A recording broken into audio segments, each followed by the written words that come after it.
Olá, bem, nosso plano de recuperação de áreas degradadas foi voltado para o aterro sanitário irregular que existe em Ubajara, microrregião de Ibiapaba. Ubajara fica a 191 quilômetros de Crateús e o aterro fica localizado a 2,6 quilômetros de distância do município de Ubajara e a 380 metros da comunidade rural. Nas proximidades há uma área de preservação permanente e a área degradada é de aproximadamente 15.813 metros quadrados. Falando sobre a questão da origem da degradação, no ano de 2000 a 2001, o prefeito daquela atual gestão instituiu que a área rural de Ubajara seria utilizada como um depósito de todo o lixo recolhido naquele município, né? É possível perceber com o passar dos anos o grau da degradação que isso ocorreu. Essa foto de 2010 mostra que a área ela sofreu um processo de remoção da sua cobertura vegetal com o objetivo da criação de valas para depósito da coleta que ocorria dentro da cidade, ignorando completamente as diretrizes de manejo e tratamento dos resíduos que são estabelecidos pelo órgão competente, né? As degradações ali ocorrem principalmente devido ao mau uso do solo, né? Sendo despejados ali todos os tipos de lixo, sendo domiciliar, fármacos, hospitalares, enfim. Né? Além do impacto gerado pelos lixões, não só da forma estética, é gerado também um impacto de processo de lixiviação, né, responsável pela contaminação do solo e dos corpos hídricos próximos daquele local. A decomposição da matéria orgânica gera gases com alto poder degradador, como, por exemplo, o metano, né, um grande contribuidor para a poluição atmosférica, e deve também se levar em consideração que a falta de gestão adequada de todos esses resíduos é um grande determinante para o alto grau de degradação que essa área se encontra. Olá pessoal, eu irei apresentar sobre o diagnóstico da área, mais especificamente sobre a parte do solo, bem como sua caracterização e sua grande variedade na cidade de Ubajara e principalmente em torno da área de estudo. Como a nossa área de estudo se tratou de um lixão, é importante citar que o solo predominante nela é o latossolo vermelho-amarelo. No entanto, na cidade de Ubajara é interessante destacar que há mais tipos de solos, como os arenos quartzo distróficos, os litólicos e o podisólico vermelho-amarelo. O latossolo vermelho-amarelo ele tem como principais características ser formado por material mineral e ter uma estrutura muito ou pouco argilosa. E isso vai implicar diretamente na sua fertilidade natural. O que vai decidir se o solo, se o latossolo vermelho-amarelo ele é suscetível à erosão, é basicamente uma série de características que pode levar ele a esse tipo de fator, como o caso dele apresentar declividades mais acentuadas, por exemplo, da ineficiência de cobertura vegetal, da menor profundidade efetiva delas também, e eles têm um grande acúmulo de argila na sua profundidade, o que faz com que o seu escoamento seja limitado. E como vocês podem ver aqui na imagem ao lado do slide, eu coloquei o exemplo do solo lá do aterro sanitário irregular da cidade de Ubajara.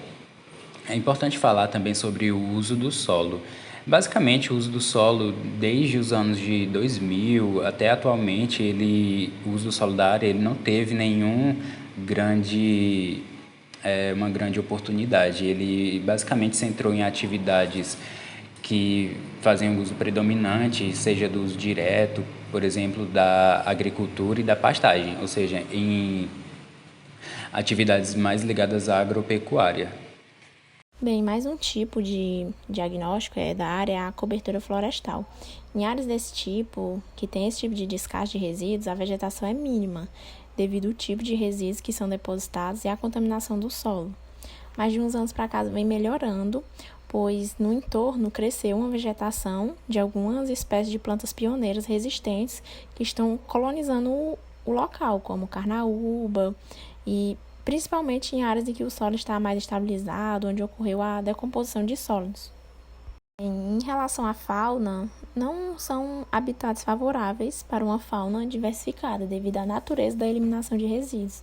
Os lixões podem atrair certos tipos de vida selvagem, particularmente necrófagos e espécies oportunistas que podem alimentar-se de resíduos orgânicos ou procurar abrigo nas áreas circundantes. Os exemplos mais comuns que podem ser encontrados são gaivotas, corvos, abutres e roedores, como ratazanas. Ainda no diagnóstico da área, um ponto muito importante de ser ressaltado é quanto ao relevo, e o município de Ubajara, ele fica ali entre o Planalto da Ibiapaba e também pega as depressões sertanejas.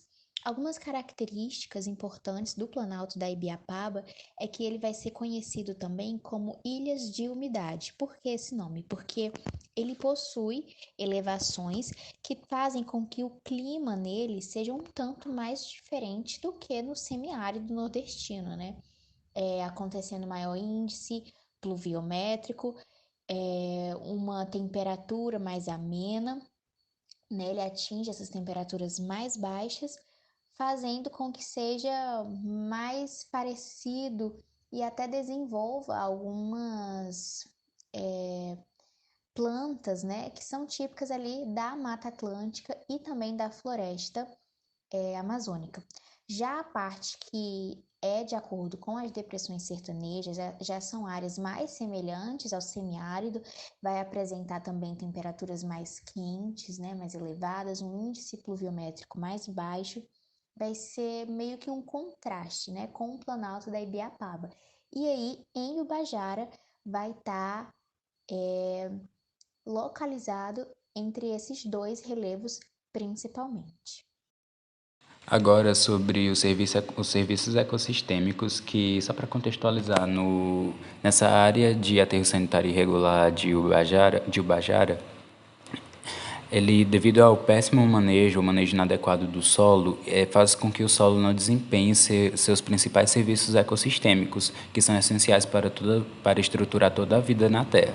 Mas, afinal, o que é um serviço ecossistêmico? É basicamente todo o benefício que o homem ou a humanidade consegue por meio do ecossistema, como o próprio nome diz, é bem sugestivo.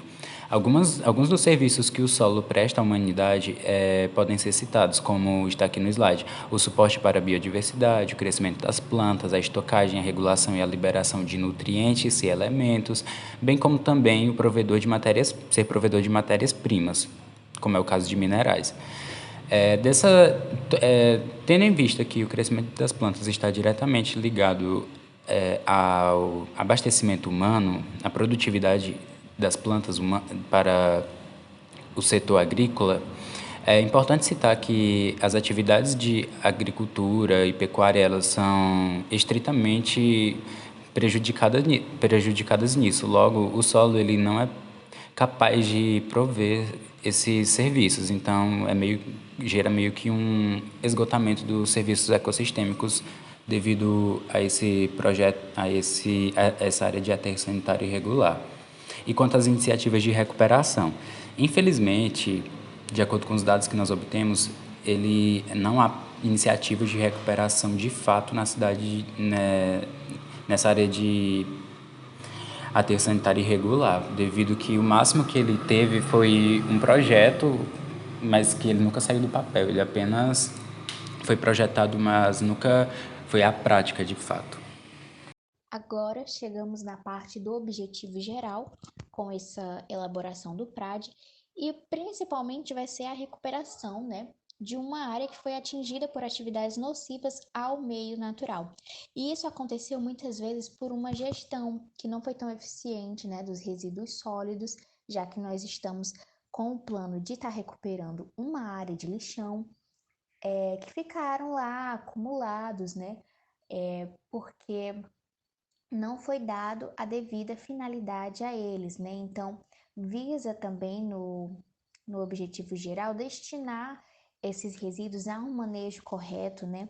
E principalmente as duas áreas de atuação que nós vamos atuar, que vai ser melhor explicada a seguir, é quanto à descontaminação do solo, que devido aos resíduos que ali chegam, né? Muitos compostos químicos também são despejados que infiltram no solo, então há essa contaminação por metais pesados. E o outro viés vai ser a recomposição da cobertura vegetal nativa do bioma, e essa recomposição ela vai ser dada após a descontaminação ser realizada, mas ela também é um objetivo que se visa, né, para estar ali repondo a cobertura arbórea daquele local. E outro objetivo muito importante também é a questão de trazer uma conscientização às comunidades que estão ali vizinhas, porque eles também vão ajudar a estar preservando, a estar mantendo aquela área, vão estar ajudando até mesmo a estar monitorando ela de certa forma. Então, é trazer também essa educação ambiental para que eles exerçam de forma correta as suas atividades e não retornem a destinar resíduos a essa área. Prosseguindo com o projeto, agora entrando na parte de implementação de técnicas para recuperação dessa área, foi-se dividida em 4 fases iniciais. A primeira fase é a retirada dos resíduos sólidos daquela área, todos os resíduos que foram acumulados durante tanto tempo. E, nesse caso, nosso projeto contou-se com a utilização de maquinário, como a escavadeira, para retirar todo aqueles resíduos e destiná-los ao aterro sanitário de Sobral, que, nesse caso, é uma das únicas opções para destinação correta, já que na cidade não existe estrutura para incineração ou outras destinações. Também contou-se com a participação da população e dos próprios catadores, como forma de mão de obra, tanto para a questão de participação e pertencimento do projeto, quanto para a questão de compensação financeira, já que os catadores seriam totalmente afetados com a retirada do lixão desse local. A segunda fase é o processo de cercamento dessa área, para evitar o trânsito de animais e também para evitar que as pessoas voltem a jogar lixo nesse local. Nesse caso, nós usamos as estacas de eucalipto, que é uma árvore bastante presente nos arredores da área. A terceira fase, nós usamos a fitorremediação como forma de retirada dos metais pesados que existem no solo. Vale citar que os resíduos sólidos foram retirados da área, mas a contaminação de todos esses anos ainda é presente no solo, como o cádmio, mercúrio, cobre, entre outros. Nesse caso, nós usamos o ipê roxo, o cedro rosa, embaúba e o angico, que têm uma capacidade de absorção muito grande desses elementos. Na quarta fase, que é a de reflorestamento,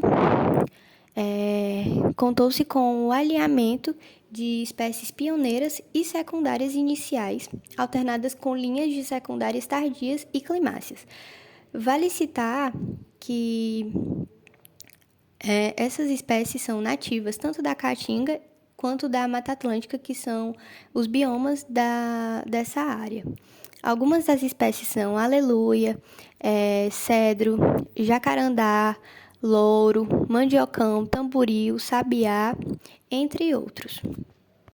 Oi, gente. Falando um pouco sobre a manutenção na recuperação da área estudada, após introduzirmos as plantas para o processo de fitorremediação, é importante manter as plantas utilizadas saudáveis para otimizar a remoção de poluentes presentes nessa área contaminada. Em primeiro lugar, é necessário garantir um suprimento adequado de água e nutrientes para as plantas, já que isso pode ser alcançado através de técnicas de irrigação adequada e da aplicação de adubação de cobertura formulada de acordo com a necessidade de cada planta. Outro aspecto importante da manutenção é o controle de pragas e doenças. Nesse sentido, o uso de plantas repelentes pode ajudar a evitar infestações, como é no caso de formigas cortadeiras, que podem causar danos significativos às mudas. E medidas de prevenção e controle devem ser adotadas para garantir a saúde das plantas ao longo do processo de recuperação.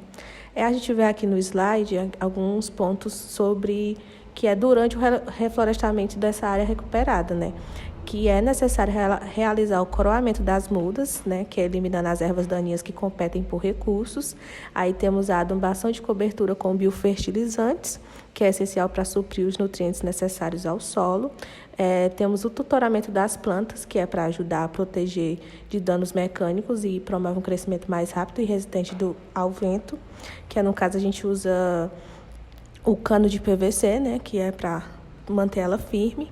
Temos as podas pontuais, que são realizadas para remover galhos doentes, enquanto a irrigação regula e garante a saúde das mudas, Bom, falando sobre a questão do monitoramento, o monitoramento ele é um fator primordial para que o seu alcance o sucesso da recuperação dessa área, né? Já que possivelmente haverá necessidade da aplicação de outras técnicas de recuperação, seja no solo, seja nos corpos hídricos, enfim.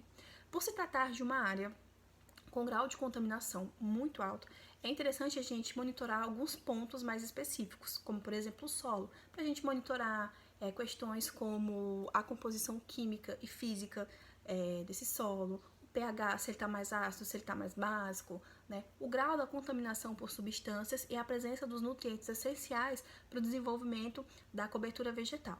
Né? A tal técnica também ela é muito importante para que haja um monitoramento dos processos de fitorremediação que vão ser empregados ali, observando se as plantas elas aguentam aquele grau de contaminação, enfim. O monitoramento dos corpos hídricos, né? A monitoração dos efluentes próximos aos locais, sejam açudes, poços, lençóis, que estejam no entorno da área, é de suma importância para a identificação de possíveis contaminações ou então o monitoramento das técnicas de descontaminação que foram empregadas naquele local, né? A gente deve se atentar aos processos que ali são feitos, vão obter o sucesso e se a água vai chegar nos parâmetros necessários para que haja um reestabelecimento do ecossistema desse corpo hídrico, né?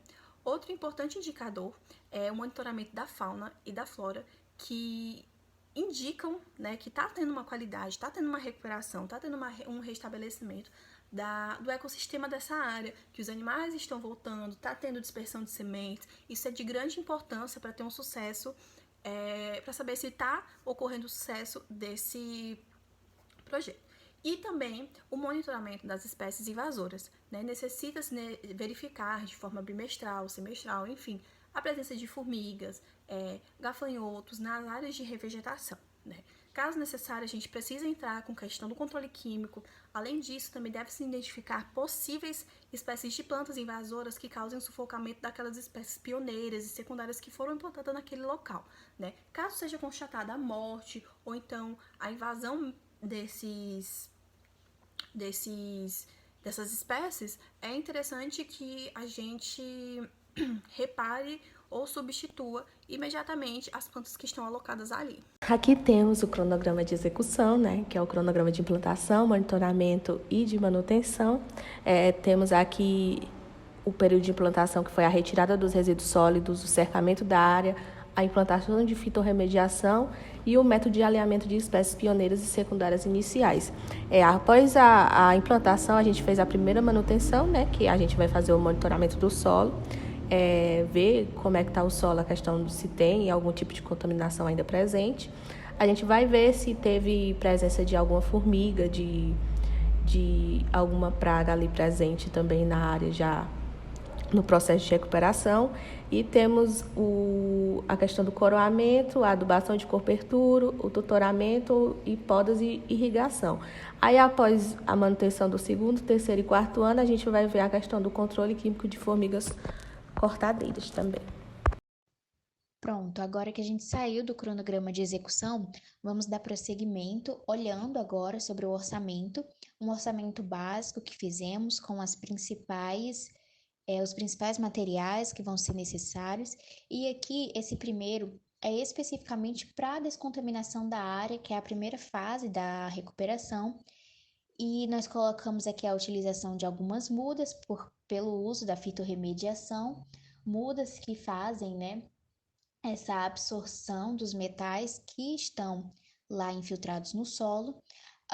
Colocamos também os EPIs de extrema importância, porque os trabalhadores eles vão estar muito suscetíveis, né, muito vulneráveis aos compostos químicos dali. Aí as ferramentas, os fretes que são inevitáveis, né, a mão de obra que vai ser feita pelos próprios trabalhadores que ali já desempenhavam funções. Então a gente colocou aqui uma média mais ou menos, né, pesquisando quanto se dá uma diária no meio rural. E a gente também vai se fazer necessário um técnico de implantação, de monitoramento, né? Bem como os tutores e arames para poder a gente dividir a área, né? Isolá-la, e uma escavadeira para estar retirando esses resíduos sólidos.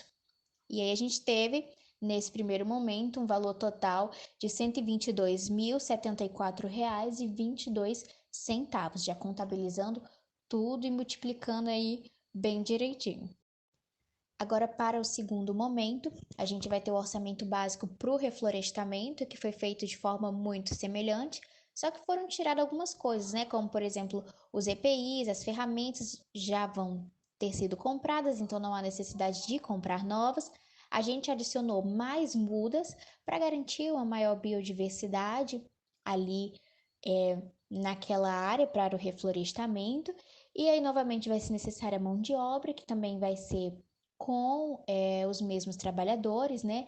E um técnico para estar monitorando ali, realizando visitas na área, para estar realmente direcionando, vendo se tudo está acontecendo de forma adequada. Né? Aí a gente novamente calculou direitinho, pesquisamos os valores unitários, as quantidades ali necessárias em média, e tivemos um valor para essa segunda etapa do reflorestamento de R$ 147.721,10, né? A gente pode ver que são valores bem elevados, como já era comentado em sala, né? Que um orçamento de PRAD, ele tem um valor maior. E por fim, né, só para dar aqui uma olhada, eu trouxe os gastos totais, só para a gente ver esse balanço, somando ali a etapa de descontaminação junto com a de reflorestamento, e daria no total, né, do PRAD inteiro, um investimento de R$ 269.795,35. É realmente uma quantia bem significativa, né? E é porque a gente foi procurando uns valores e tal mais acessíveis, mas este foi um valor médio que deu mediante a todas as nossas pesquisas e as aplicações que a gente sugeriu como proposta para essa área de lixão.